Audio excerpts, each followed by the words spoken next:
السلام علیکم، خبردار میں خوش آمدید. میں ہوں آپ کا ہوسٹ آفتاب اقبال. خواتین و حضرات، سیاسی اور جمہوری صورتحال جاننے کے لیے ایک طویل عرصے بعد چلتے ہیں ہیر رانجھا کی طرف. جلدی کر کری جا رہے ہیں. کیا ہے چودھری؟ ایک تو چاچی کی بے صبریاں لے ڈوبیں گی، کرتا کراتا کچھ نہیں ہے، سارا دن یہاں ویلا بیٹھا رہتا ہے. ایک لاتنا چھالا مارتا رہا. اچھا یہ بتاؤ، تم یہاں کیوں ڈیرے ڈال کے بیٹھے ہو ہیر کے گھر؟ لے میرے براد گھر ہے، میں جدو مرضی آواں. تو یہ تم نے ساتھ بھی رکھا ہوا ہے اپنے؟ اے میرا باڈی گارڈ ہے تے اے میری بروری ہے. اچھا یہاں کر کیا رہے ہو؟ بس یہاں بیٹھے مجھے کنونس کرتے جا رہے ہیں. کس بات پہ کنونس کر رہے ہیں؟ پنچایت لگنے والی ہے نا. پنچایت کون سی؟ ہمارے ہاں جو لگتی رہتی ہیں، اب ساری باتیں تو نہیں بتا سکتے نا.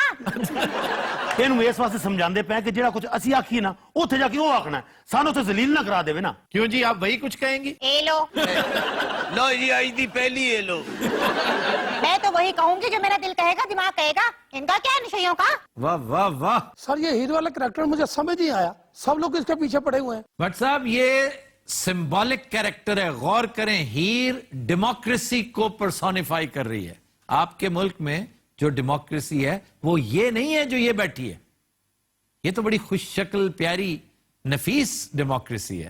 اصلی ڈیموکریسی یہ ہے. لیکن آپ کے ملک میں چونکہ ڈیموکریسی کی پیروڈی ہو رہی ہے. وہ کدھر ہے سر؟ وہ بھی دکھاتے ہیں ابھی آپ کو وہ والی ہیر. لیکن یہ سب جتنی پولیٹیکل فورسز ہیں، یہ سب کے سب ہیر کو اپنے ایجنڈے کے مطابق مولڈ کرنا چاہ رہے ہیں. یہ پہلی دفعہ ہے کہ ہیر اپنا فیصلہ خود کرنے جا رہی، ورنہ ہیر ایک معصوم بچی کی طرح تھی کہ جس نے اس کو باتوں میں لگایا اس کے ساتھ چل پڑی. آپ کے ملک میں جو کچھ ہوتا رہا ہے اس کی تذلیل ہوتی رہی ہے، توہین ہوتی رہی ہے. یہ جو مینڈیٹ کی توہین ہونا، تذلیل ہونا کیا ہے؟ تو دراصل اسی ہیر کی تذلیل ہوتی رہی ہے. واہ واہ واہ، یہ کدھر سے آ گیا ابھی؟ یہ کدھروں آیا ہے؟ اتنا نسلی سی گیا. یہ تو رانجھے کی ونجلی نہیں ہے، اور مداری دی ہے. تینو کیا آیا ہے؟ فضول سی بنجلی ہے، میں اس سے امپریس نہیں ہوتی. ہاں آپ کے وچار تو چینج ہو چکے تھے. یہ ہے کدھر ویسے بھائی صاحب؟ یہ گلی میں بجاتا پھر رہا ہے. یہ میرے خیال منگتا پھرتا ہے باہر. اور رانجھا بھی مانگتا تھا. کہدو بھی مانگتا ہے. اسی مانگت پارٹی ہیں سر. رانجھا کچھ دیر کے لیے باقاعدہ مانگت رہا ہے. ہیرے میں آ گیا ہوں. تم کون ہو؟ یہ رانجھے دی امی ہے میرے خیال. نہیں یار پوچھ رہا. دیکھو تو صحیح سر. مینو تو نے پچھاڑیا جوانا. نہیں میں نہیں پہچان. اور میں رانجھا ہاں. رانجھا وہ تو بہت موٹا ہوتا تھا. بس میں اپنا لیپو سیکشن کرا لے. ابے شکل بھی تو چینج ہو گئی ہے. اینو فیس لفٹنگ کہندے نے مورکھے. رانجھے دا زیادہ ماس ہونا نک تے لاتا ہے. چلو اس کیس تو جان چھوڑ دیے تے نوز جاب بھی کرا لیں گے. ہائے ہائے، نوز جاب کرواتے پھر رہے ہیں. کسی دن کول سکلپٹنگ کرواؤ، یہ ایک نئی چیز آئی ہے. ایک کی ہے جی؟ یہ بھی ہوتی ہے. وہ میں کرا لوں کوس پلٹے. میں اس کی شکل نہیں پہچان پا رہی. وہ کرتا تے پہچان ہوئی ہے. اچھا یہ کرتا اور ونجلی تو ڈیفینیٹلی وہی ہیں. وگ بھی وہی ہے، مچھاں بھی وہی نے. ہیرے میں تیرے نال بڑی ضروری گل کرنا ہے. اچھا بیٹھ جاؤ. ایک تو پتہ نہیں ہر کوئی مجھ سے ضروری بات کرنا چاہتا ہے. اچھا ہیر تویز تک کبھی کر دی. کام رہی ہیرے تین چکر دین لگ گئی. بس نہیں، بس کافی ہے، کافی ونجلی ہو چکی. چچا تیری غیرت کتنے مر گئی ہے؟ غیرت تو یاد ہے کی پوزیشن ہے. جلدی ہاتھ مار. اتنی دیر کدھر رہے ہو رانجھا صاحب؟ یہ 3 مہینے خسرے نال رہا ہے. اور نہیں، میں شکار کرن چلا گیا سا جوانا. کہاں؟ قطر شریف. کہاں؟ قطر شریف. اور قطر شریف والے تے ایتھے آوندے نے. کیا وہاں پہ شکار کس چیز کا کرتے ہو؟ جیڑی چیز لب جائے. بھائی بڑا ترسیا رانجھا ہے. ہیرے تینوں اج فیصلہ کرنا پے گا کہ تو میرے نال ہے یا انہاں نال ہے. میں تو کسی کے ساتھ بھی نہیں ہوں. تم سب کا بیڑا غرق ہو گیا ہے. ہیرے میں تینوں وارننگ دیندا پیا. پنچایت تو وہ آکھنا ہے جو اسی کیا ہے. آپ نے کیا کیا ہے ویسے بائی دا وے؟ یہ بھائی ساڈا ذاتی معاملہ ہے. تو اپنے کام کرتے رہو، ساڈے ال دھیان کیوں ہے؟ میرا تمہاری طرف کب دھیان ہے؟ یہ ساڈے والے نہیں، یہ ہیر ال دھیان ہے.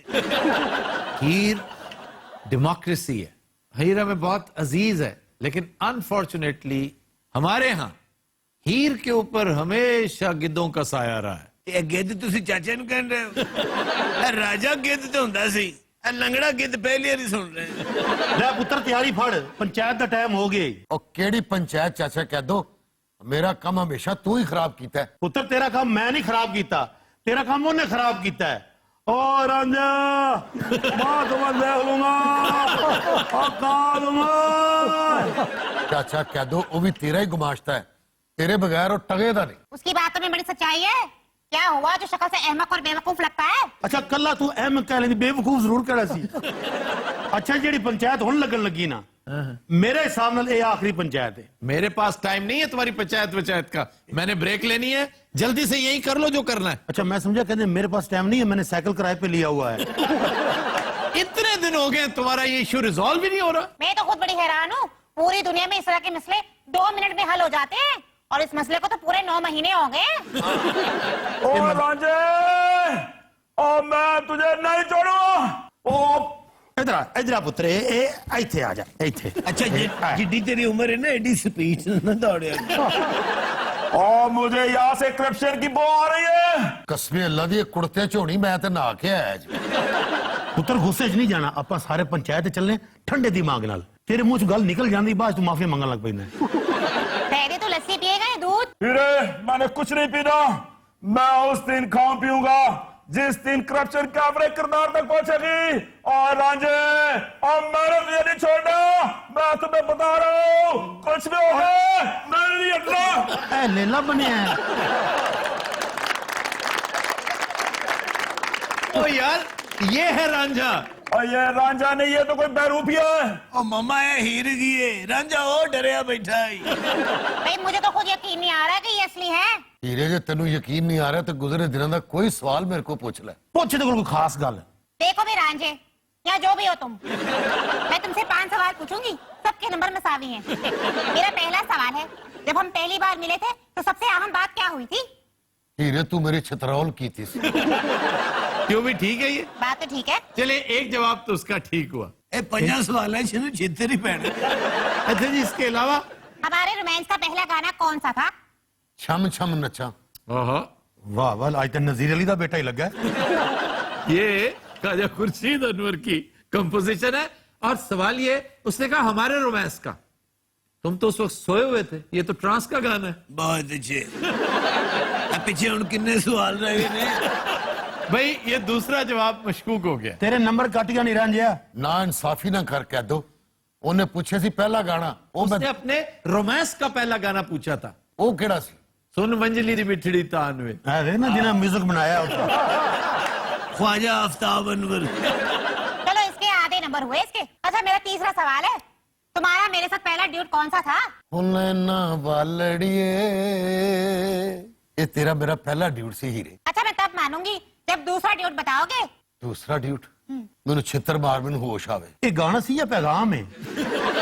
हाँ भी बताओ। जिथे इना कुछ दसिया ही जवाना, एदा भी दस दे। तुम्हारा इसके साथ दूसरा ड्यूट था ही नहीं। क्या बात। मुंह क्यों विंगे चिबे कर रहे हो? अच्छा जी जवाब गलत हुआ। पहला तो इसने ठीक दिया था, मैं तो ऐसी ट्रिक कर रही थी इसके हाँ साथ। नहीं वाकई ये ट्रिक क्वेश्चन था। फिर ये नाइंसाफी बढ़ती जा रही है। भाई ग्रेस मार्क्स में तो कोई चीज होते हैं। ले जी ग्रेस मार्क्स दें। और ग्रेस मार्क्स लेके इसने फिर बच जाना है। वैसे रांझे तेरा कोई खाता नहीं, लेकिन तो है किस्मत का बड़ा धनी। वैसे ही ठीक कह रही है, हर दफा ग्रेस मार्क्स से बच जाता है। Not any more Aftab, not any more. कोई गल हौली भी कर ली। अच्छा एक दिन मैंने भी 2-4 चिबिड़ा मारदा है।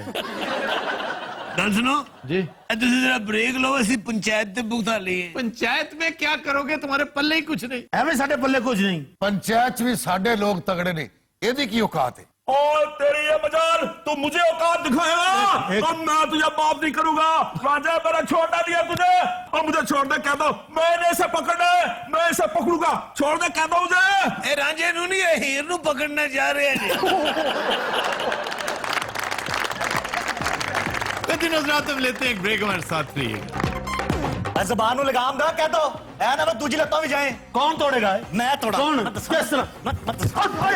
अल्लाह की कसम फोड़ा ही पीछे।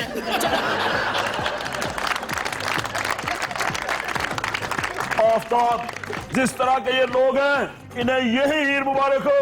और मैं हीरनी ते लैनी? क्यों तेनू वाट लेगी? ये बड़ी मैली है चाचा कह दो। ओए नाले तेनू निखार दी लोड़ नहीं, तेनू तो इक्तदार दी लोड़ है। वाह वाह वाह।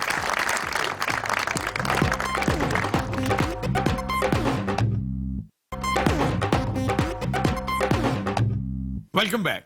ਸਾਬ ਬਾਦਰ ओहो, ਇਹ ਹੀਰ ਕੱਲ ਵੀ ਸਾਡੀ ਸੀ ਤੇ ਅੱਜ ਵੀ ਸਾਡੀ ਏ ਅਸੀਂ ਇਹਨੂੰ ਨਾਲ ਲਿੱਤੇ ਬਗੈਰ ਨਹੀਂ ਹੋ ਜਾਣਾ ओए तुम्हारी क्या मजाल है जो तुम हीर को लेकर जाओगे? ਅਜ਼ਲਾ ਤੋਂ ਹੀਰ ਮੇਰੀ ਹੈ ਤੇ ਹੁਣ ਵੀ ਮੇਰੇ ਨਾਲ ਹੀ ਜਾਏਗੀ। शायर की मुराद इक्तदार से है, ये जब से पैदा हुआ है इक्तदार में। लेकिन शायर कमजोर कमजोर और मरियल क्यों हुआ है? ਅਸਲ ਤੇ ਖੌਫ ਨਾਲ ਇਹਦੀ ਇਹ ਹਾਲਤ ਹੋਈ ਪਈ ਏ। क्यों, किस बात का खौफ? ਐਨ ਕਰੀਬ ਵੇਖ ਲੈਣਾ ਫਦੀਊ ਏ क्या है? ਫਦੀਊ।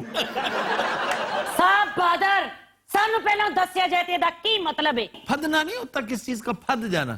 फदना मतलब पकड़ा जाना। इनकी ये खुशख्याली है कि रांझा पकड़ा जाएगा। इस पर रांझा पकड़ा नहीं जाएगा, लेकिन शायद रगड़ा जाए। मैं हीर तो बगैर नहीं रह सकता।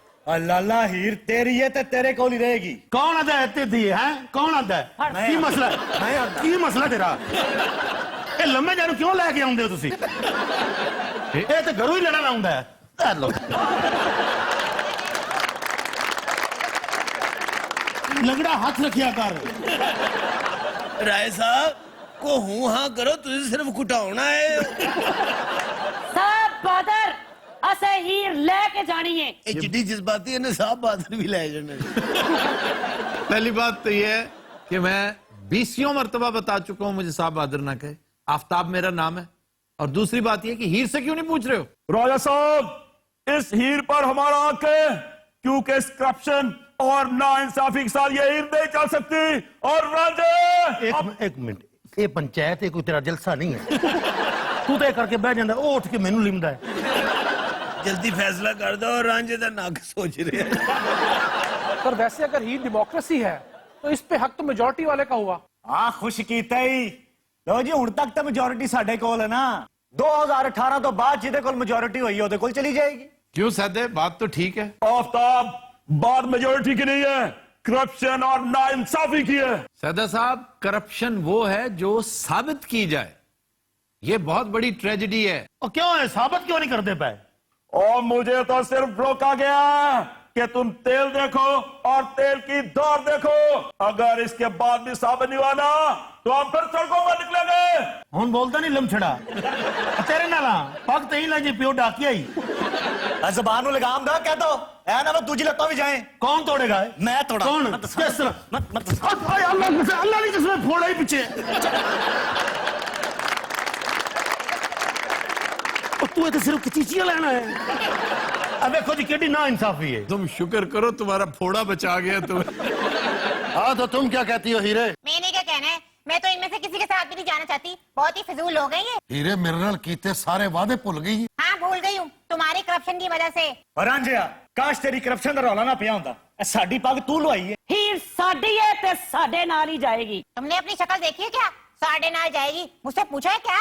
हाँ, और रांझिया तू क्यों नहीं बोलता? तू लैपो सेक्शन वाले दे पैसे तो नहीं देने? राय साहब ये ओए एक लाती कुटाई जा रहे हो, दूजी लकड़ दी है। ਕਰੋ ਰਾਜਾ ਸਾਹਿਬ ਫੈਸਲਾ ਵਿੱਚ ਮੁਕਾਓ ਰੌਲਾ ਲੈ ਵੀ ਗੱਲ ਇਹ ਵੇ ਕਿ ਹੀਰ ਤੇ ਹੱਕ ਇਹਨਾਂ ਦਾ ਹੀ ਹੈ ਕਿਉਂਕਿ ਮੈਜੋਰਟੀ ਵੀ ਇਹਨਾਂ ਦੀ ਹੈ। ठीक। ਪਰ ਮਸਲਾ ਇਹ ਵੇ ਕਿ ਇਹ ਹੀਰ ਇਹਨਾਂ ਨਾਲ ਜਾਣਾ ਨਹੀਂ ਚਾਹੁੰਦੀ। तो फिर हल क्या हुआ? ਉਹ ਤੇ ਕਿਉਂ ਨਾ ਹੀਰ ਹੀ ਤਬਦੀਲ ਕਰ ਦਿੱਤੀ ਜਾਵੇ। ਇਹਨਾਂ ਨੂੰ ਹੀਰ ਲੱਭ ਜਾਏਗੀ ਤੇ ਇਹਦੀ ਜਾਨ ਛੁੱਟ ਜਾਏਗੀ। क्यों भी कह दो, आप तो खुश हो ना? ਉਹ ਤੇ ਸਰ ਠੀਕ ਹੈ ਲੇਕਿਨ ਇਸ ਗਰੀਬ ਦਾ ਕੀ ਬਣ ਸੀ ਜਿਹੜਾ ਖੱਪ ਪਾ ਪਾ ਕੇ ਮਰਨ ਵਾਲਾ ਹੋਇਆ ਹੈ नहीं, बस ठीक है। अपनी बारी पे हो सकता है इसे ये वाली हीर मिल जाए। ਇਹਨੂੰ ਕੁਛ ਤਾਂ ਲੈ ਦਿਓ ਕੋਈ ਲੇਲਾ ਲੈ ਦਿਓ सर इन्हें भी तो पूछ ले कि इन्हें तब्दील शुदा हीर मंजूर है। ओए, इन्हें सिर्फ हीर से गरज है। उसकी शक्लो सूरत से, उसकी नफासत से, उसके हुस्नो जमाल से दे आर लीस्ट बॉदर्ड। ਇਹਦਾ मतलब है बस साह लेंदी होवे। चाहे हीर की ऑब्वियसली पैरोडी हो, डेमोक्रेसी की भी पैरोडी, हीर की भी पैरोडी, सियासत की भी पैरोडी, हुकूमत की भी पैरोडी। ये तो बाकायदा पैरोडी हाउस है। ਸਾਬ ਬਾਦਰ ਸਾਨੂੰ ਮਨਜ਼ੂਰ ਹੈ ਹੀਰ ਹੋਵੇ ਭਾਵੇਂ ਜਿਹੋ ਜੀ ਮਰਜ਼ੀ ਹੋਵੇ ਹੀਰੇ ਤੂੰ ਦੂਸਰੀ ਹੀਰ ਇੱਥੇ ਛੱਡ ਜਾ ਤੇ ਆਪ ਜਾ। इधर आ जाओ।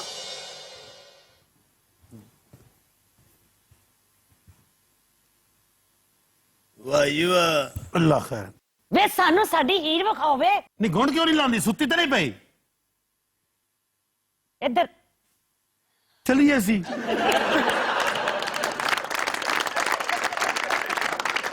ਇਹ ਨਵੀਂ ਇਹ ਵੀ ਹੀਰ ਅੱਛਾ ਤੈਨੂੰ ਪਤਾ ਕੁੰਡ ਕਿਉਂ ਨਹੀਂ ਚੁੱਕ ਰਹੀ ਸੀ ਪਹਿਲੇ? ਕਿਉਂ ਇਹਨੇ ਥੱਲੇ ਚਰਸ ਵਾਲਾ ਸੀ। मैं पूरी जिंदगी एडी मैली हीर नहीं देखी।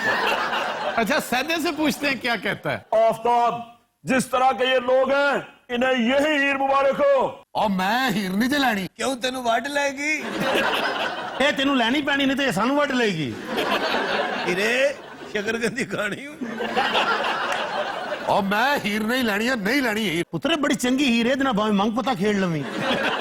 ये बड़ी मैली है चाचा कह दो। ओए नाले तेनू निखार दी लोड़ नहीं, तेनू तो इकतदार दी लोड़ है। वाह वाह वाह। आ बात इन होर गल्ला समझावा। इंज नहीं कर ले। साहब बहादुर, इस मुल्क च सिर्फ इको चीज साबित हुई है। कौन सी? ए साबित मसर। ओए भंगिया, दूसरी लत फाड़ ओए। ए राजा साहब मेरे बहनोई ने। लेकिन सर यकीन करो ए हीर मेरी समझ च नहीं आ रही।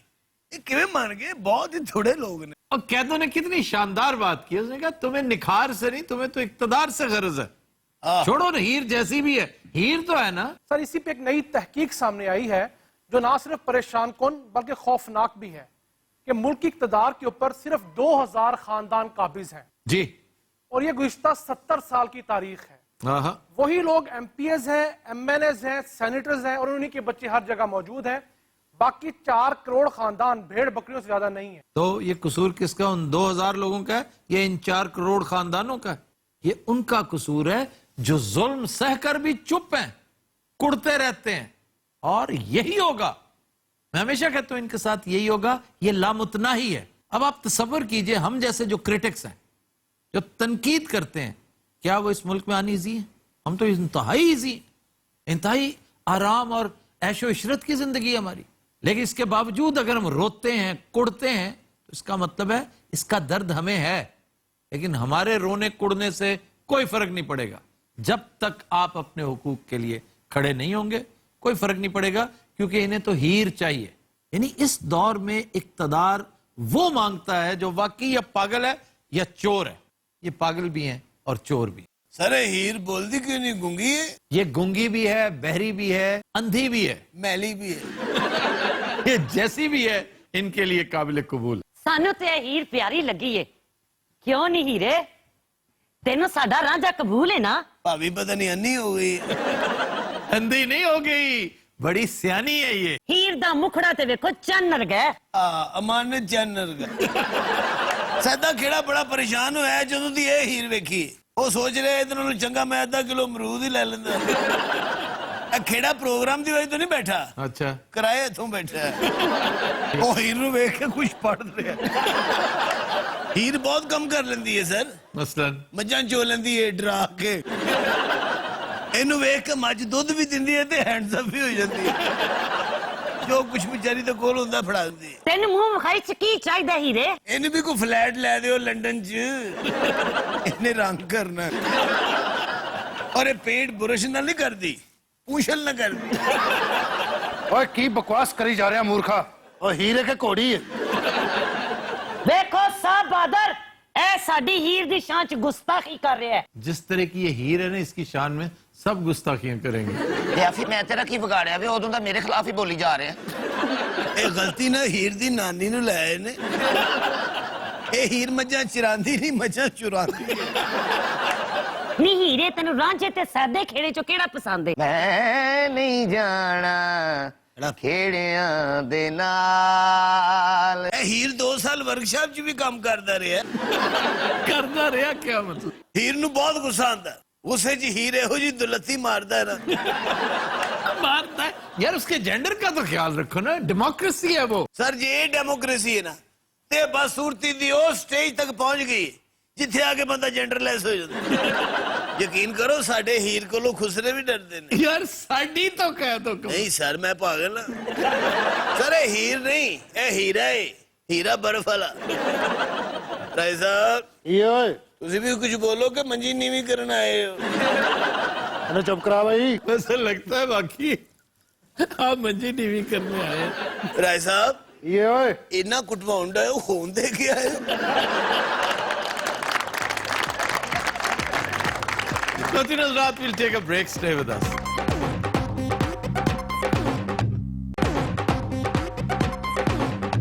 Welcome back. خواتین حضرات جو گانا ہم پیش کرنے جا رہے ہیں وہ ہم نے لیا ہے فلم چاند اور چاندنی سے. کریم شہاب الدین کی نہایت شاندار کمپوزیشن ہے. لیرکس ہیں سرور بارہ بنکوی کے, گایا مسعود رانا نے, پیش کرنے جا رہے ہیں خالد بیگ.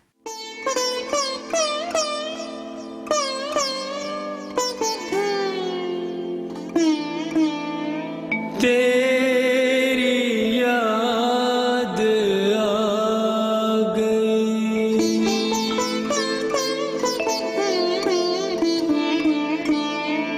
تیری یاد آ گئی, غم خوشی میں ڈل گئے, ایک چراغ کیا جلا, سو چراغ جل گئے, تیری یاد آ گئی, غم خوشی میں ڈل گئے, ایک چراغ کیا جلا, سو چراغ جل گئے, تیری یاد آ گئی.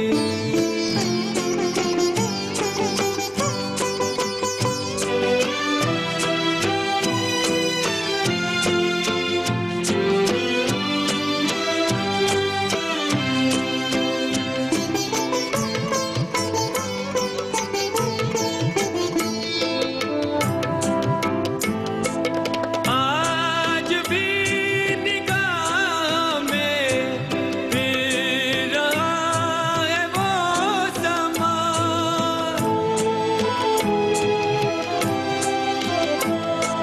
شرم سے رکے رکے مل گئے تھے تم جہاں, ایسی بجلیاں گری سارے خواب جل گئے, غم خوشی میں ڈھل گئے, تیری یاد آ گئی, غم خوشی میں ڈھل گئے, ایک چراغ کیا جلا, سو چراغ جل گئے, تیری یاد آ گئی.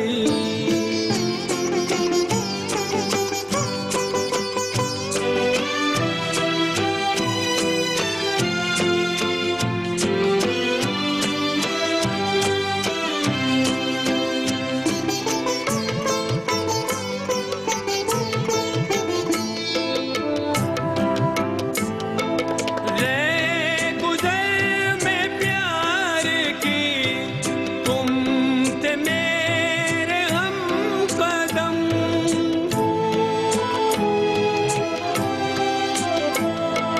تم تو آ گئے جدا اور بھٹک رہے ہم, دیکھتے ہی دیکھتے راستے بدل گئے, غم خوشی میں ڈھل گئے, تیری یاد آ گئی, غم خوشی میں ڈھل گئے, ایک چراغ کیا جلا, سو چراغ جل گئے, تیری یاد آ گئی. Super super.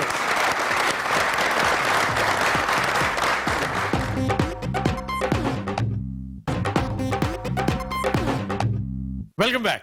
خواتین حضرات ہمارا سیگمنٹ ہے فلم کتاب اور لوگ, اور آج کی فلم ہے دا گنز آف نیورون. یہ شورا آفاق فلم 1961 میں بنائی گئی. ایلسٹر میکلین کا وہ لازوال ناول 1957 میں لکھا گیا. ایلسٹر میکلین کا شمار ان بہترین وار سٹوری ٹیلرز میں ہوتا ہے جو انگلینڈ نے پیدا کی. اس film per cost $6 million I, جبکہ اس نے تقریباً $30 ملین کا بزنس کیا. اس حوالے سے یہ اس دور کا کمرشل سپر ہٹ بھی कहलाता है। इसको एक ही ऑस्कर मिला और वो था स्पेशल इफेक्ट्स का। ये स्पेशल इफेक्ट्स आज तो शायद आपको को बहुत ज्यादा सेहरंगेज और पुरअसर ना लगे, लेकिन जिस दौर में ये बने उस दौर में इन्होंने लोगों को हिला के रख दिया था। मुझे याद है कि सिनेमा घरों में चीखें निकल जाती थी। वो शॉट जब स्टॉर्म का, यानी एक बोट है, कश्ती है बड़े साइज की, स्टीमर टाइप, चलते चलते एक तंग दर्रे में दाखिल हो जाती है, साइडों पे रॉक्स हैं, आगे भी रॉक्स हैं, शदीद तूफान की कैफियत है। क्या साउंड इफेक्ट्स हैं और क्या विजुअल इफेक्ट्स हैं। बार बार वो चट्टान की तरफ जाता है और बिलाखिर टकरा जाता है। ये वाकई लोगों को इसने बहुत परेशान किया। इससे पहले कि मैं कहानी का वन लाइनर बताऊं, मैं आपको इंट्रोड्यूस करवाता हूं। ये एक मिशन था जिसमें सबसे अहम किरदार कैप्टन मैलोरी यानी ग्रेगरी पेक का होता है, जो अपनी शुजाअत के साथ साथ हाइकिंग स्किल्स की वजह से भी बहुत मशहूर होता है। उसे इस 6 रुकनी टीम की सरबराही दी जाती है। आज डमी म्यूजियम से हमारे साथ कैप्टन मैलोरी मौजूद है। एक कैरेक्टर, ये जो छुरा बरदार आपको नजर आ रहा है, ये बुचर ब्राउन है, बड़ा लाजवाब कैरेक्टर, जो अपनी छुरी की वजह से बहुत मशहूर था। ये कहता है कि जो लुत्फ दुश्मन को छुरी के साथ मारने में आता है वो फायर करके मारने में नहीं मिलता। इसको बुचर ऑफ बार्सिलोना कहा गया क्योंकि इसका ताल्लुक स्पेन से था। फिर तीसरा कैरेक्टर हमने बुला रखा है एलिस्टर मैकलीन का, जो इस लाजवाल कहानी का खालिक है। कैसे हैं आप captain Mallory? I am good, how are you? Good good good. आपका क्या हाल है जनाब? बेहतरीन, तो सुनाओ क्या हाल है? अच्छा, मैंने आपको यहाँ पे बुचर ऑफ बार्सिलोना के तौर पे बुलाया है, हज्जाम ऑफ बार्सिलोना नहीं। इथों दे एंकर जुगता भी कर देने भाई? जी, जुगते करते हैं। वो बड़ा तेरा धोती कौन का मुंह है, दस नहीं रहा। अच्छा जी, अपने राइटर के बारे में तुम्हारा क्या ख्याल है? बहुत बुरा ख्याल। क्यों? इन्हें बर्बाद करता है, सारे रोल एडिट अच्छे सामने देते ने, मैंने उन्हें मैकेनिक बनाता है। हाँ, तो क्या मैकेनिक बहुत अच्छा रोल है। देखो जी, किश्तियां दा और बड़े जहाज़ों दा बेहतरीन मैकेनिक है। आप छुरी मार भी बड़े जबरदस्त। हाँ, कच कच कच कच। वे नाला बगलोल डरन दिया। अच्छा जी, आपका ताल्लुक ग्लासगो से है। आपने नॉवल निगारी शुरू की 1946 से, लेकिन शोहरत दवाम मिली गन्स ऑफ नेवरोन से। ये दरअसल बैटल ऑफ लेरोज, बड़ी मशहूर, सितंबर से नवंबर 1943 तक रही एक जजीरा था, जिस पर मुकीम 2000 ब्रिटिश सोल्जर्स, जिनकी जिंदगी का चिराग गुल हुआ ही चाहता था, उन्हें फौरी तौर पर रेस्क्यू की जरूरत थी, वरना जंग का पासा पलट सकता था, क्योंकि इसके बाद मजबूरन तुर्की को जर्मन्स और उसके हवारियों के हक में खड़ा होना पड़ता। अच्छा जनाब, आपका क्या हाल है? मैं बिल्कुल ठीक ठाक हूँ आफ्ताब साहब, आप कैसे हैं? अच्छा, क्या सोचकर आपने वॉर राइटिंग शुरू की? दरअसल ग्लासगो में हमारे यहाँ एक कहावत है। अच्छा, उधर भी है? हाय, मैं भी कहनी है जाने पछाने और कहावता ला पाइए। हाँ जी, कहावतों वाला जी। क्या कहावत है? तबला का गोल गौड़े नो पाउडर बसाते जान सारा। यार, इसका इस बात से क्या ताल्लुक है? आप पागल हैं? ਇਹਦਾ मतलब तो दसो की कह गए ने। बताओ भाई। तबला बजाना चाहते हो तो पाउडर साथ रखोगे। अच्छा, गन्स ऑफ नेवरोन के बारे में भी बता दूं कि नेवरोन एक फर्जी जजीरा था। ये लेरोज एक छोटा सा आइलैंड था, उसी को नेवरोन कहकर मुखातिब किया गया। प्लान ये था कि नेवरोन नामी इस जजीरे में जो 2 गन्स नस्ब है, रेडार ऑपरेटेड गन्स थी, और इन गन्स के बारे में मशहूर था कि सैकड़ों जहाजों को गर्क करके एजियन सी के तह तक पहुंचाने में बड़ा हाथ था इन दोनों गन्स का। अब इन गन्स को तबाह करना बेहद जरूरी था। क्यों? कि रॉयल नेवी के यानी बरतानवी फोर्स के 5-6 जहाज जो उन 2000 कैदियों को छुड़वाने के लिए रवाना किए जा रहे थे, वो जिस रास्ते से गुजरने वाले थे, उस दर्रे, उस आबनाए पर इन्हीं गन्स ने शेलिंग करनी थी। चुनाचे बाहर सूरत इन दोनों गन्स को तबाह करना जरूरी था। अब तबाह करने के लिए एक रास्ता था जो सीधा बाय रोड नेवरोन तक पहुंचता। वो एक तो इंतहाई तवील था, इतना टाइम नहीं था एलाइड फोर्सेस के पास। दूसरा, कदम कदम पर चेक पोस्ट्स थे, आप कितने भी चालाक माहिर क्यों ना हो, आप पकड़े जाते। दूसरा रास्ता उस चट्टान की तरफ से था, तकरीबन 500 फुट बुलंद सीधी स्टीप क्लिफ थी। इतनी भयानक क्लिफ थी कि उसके ऊपर डे टाइम पे नहीं चढ़ा जा सकता था, कुजा ये कि रात के वक्त ये मिशन सर करने के लिए कैप्टन मैलोरी से कहा गया।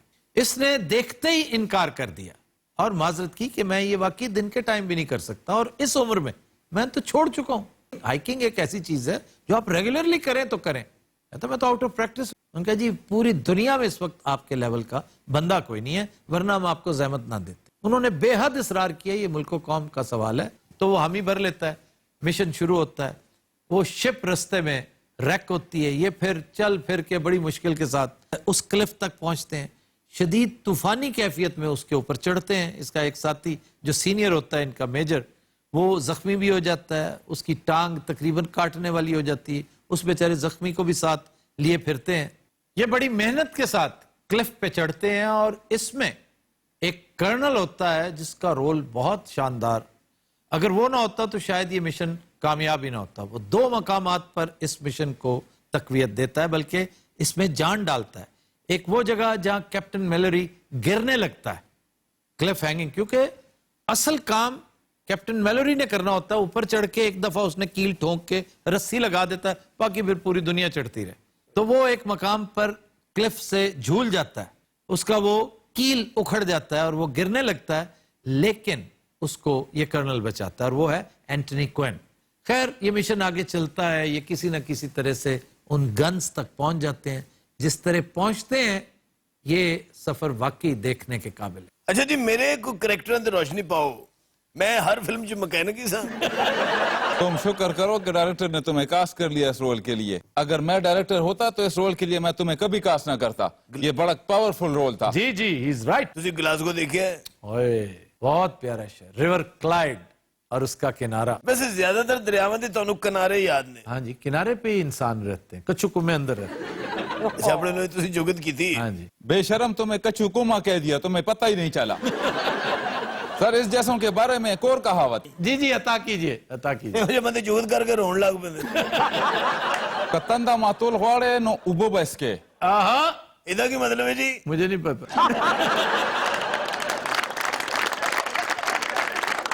अच्छा, इथे तुसी एंजॉय करन बैठे हो वैसे? हाँ जी, जरा बताइए। प्यास बुझानी हो तो पानी पीना चाहिए।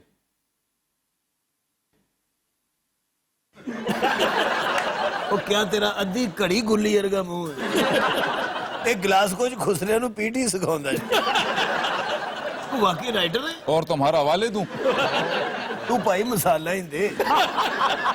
अच्छा जी, ये साहब ने हर फिल्म च कैप्टन का ही रोल किया है? नहीं नहीं, इसने डाकू का भी किया है, इसने पुलिसमैन का किया है, इसने डांसर का भी इसने किया। एम्बेसडर का किया। बड़ा शानदार रोल एम्बेसडर का था, जिसमें कत्ल हो जाता है अपने बच्चे के हाथों। द ओमन, देखिए फिल्म द ओमन। तू हरकत की थी, तेरे बच्चे ने तेरे कत्ल करता। वो जिन था इसका बच्चा। लेकिन सर मेरी दुश्मनी की है। सारे तो एडिटर लीडिंग रोल देते ने, मैंने तो एक मैकेनिक छोटा जा मूली जा बनाता है। ओए तुम इन 6 लोगों में शामिल थे, in hand picked 6 heroes. Mechanic वाली गल क्यों कर दो? मैंने हीरो कब फिर तो मेरा कॉन्फिडेंस लो कर देता है। भाई इसमें डेविड नेवियन था, छोटा सा कैरेक्टर लेकिन नहायत शानदार। पता है डेविड नेवियन इससे भी बड़ा एक्टर था। वो सिर्फ और सिर्फ एक्सपर्ट होता है एक्सप्लोसिव्स का। सर धमाके पे भी एक कहावत मुझे याद आ रही है। हमें नहीं चाहिए। नहीं सर, ये बड़ी बरमहल कहावत है। जी जी जी, सुनाइए। का धमाका उशीनों के नास्तल पकार दी। होगी? जी सर। होगी। धमाका हो तो बैठ जाना चाहिए। बहरी ज्यादा तो जिन्नी भी फिल्में बनिया ना जी, मैं उहदे च एज ए मैकेनिक का रोल किया है। टाइटैनिक ਇਹਦੇ ਚ ਮੈਂ ਐਜ਼ ਅ ਮੈਕੈਨਿਕ ਸਾਂ। तो नजर क्यों नहीं आए? मैं मैकेनिक सां। मतलब एक्टर नहीं थे? नहीं जी, सच्ची मुच्ची का मैकेनिक सां।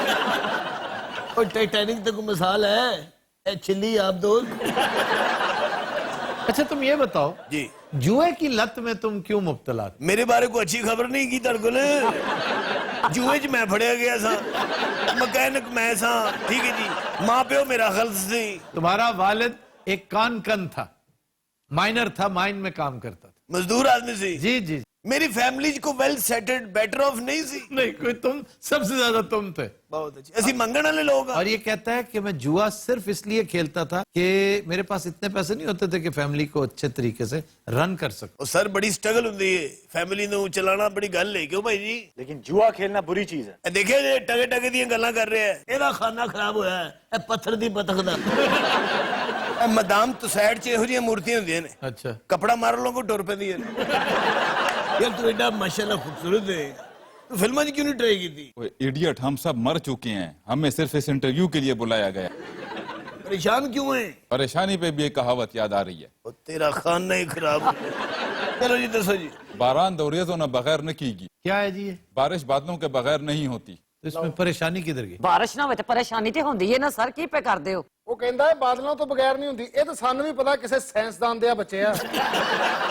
ਸਹੀ ਤੁਹਾਡਾ ਜਿਹੜਾ ਬੱਚਾ ਛੋਟਾ ਸੀ ਜਿਹੜਾ ਭੂਤਨਾ ਸੀ ਉਹਦੇ ਬਾਰੇ ਕੋਈ ਰੋਸ਼ਨੀ ਪਾਓ वो किसी दिन हम फिल्म करेंगे ओमन ओमेन या नॉवल करेंगे ओमन, उस पे बात करें। छुरी काज तो मैं तुझसे पढ़ाई थी उसने मैंने कैसी कि बड़ा ग्रेंजर वाला रोल है ये छुरी फाड़ के तो इंजन भी करना है तू की फजूल हरकतां कर रहे हैं छुरी फड़ के? और जी भट्ट साहब की हाल है इनका अपना शेर है, ध्यान रखना। ਇਹਨਾਂ ਦਾ ਕਿ ਸ਼ੇਰ ਦਾ ਉਹ ਸ਼ੇਰ ਦੇ ਕੋ ਮਿਸਾਲ ਹੈ ਹੀ ਇਹ ਭਾਈ ਬਾਜ਼ ਨਹੀਂ ਆ ਰਹੀ ਤੁਹਾਡਾ ਜਿਹੜਾ ਬੇਟਾ ਭੂਤਨਾ ਸੀ ਵੇ ਤੈਨੂੰ ਐਕਸਟਰਾ ਚ ਵੀ ਕੋਈ ਅਵਾਰਡ ਨਹੀਂ ਮਿਲਿਆ? ਜਿਗਰ ਮੈਂ ਇੱਕ ਮਕੈਨਿਕ ਸਾਂ ਮੈਂ ਪੈਦਾ ਹੋਇਆ ਮਕੈਨਿਕ ਸਾਂ ਮੈਂ ਵੱਡਾ ਹੋਇਆ ਉਸ ਵਕਤ ਮਕੈਨਿਕ ਹੀ ਸਾਂ ਅੱਛਾ ਗੱਲ ਸੁਣੋ हाँ जी ਇਹ ਜਿਹੜਾ ਸੀਰੀਅਸ ਹੈ ਨਾ ਇਹਨੇ ਵਾਸ਼ਰੂਮ ਜਾਣਾ ਹੈ। तो जी नज़रात, आज के शो का वक्त खत्म हुआ। आपसे मुलाकात होगी इंशाल्लाह कल। इजाजत दीजिए, अल्लाह हाफ़िज़।